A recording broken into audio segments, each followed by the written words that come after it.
Raise the bed to an appropriate working height.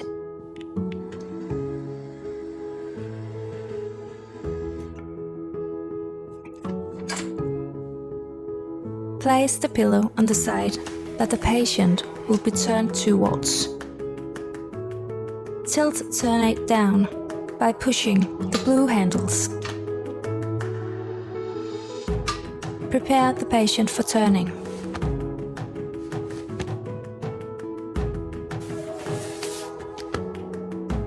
Activate the foot control and turn the patient by winding the sheet onto the red motor roll.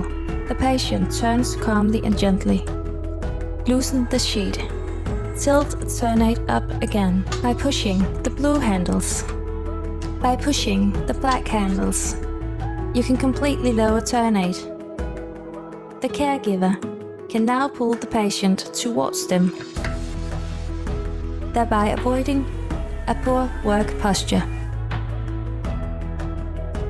The patient can be turned again by activating the green motor roll.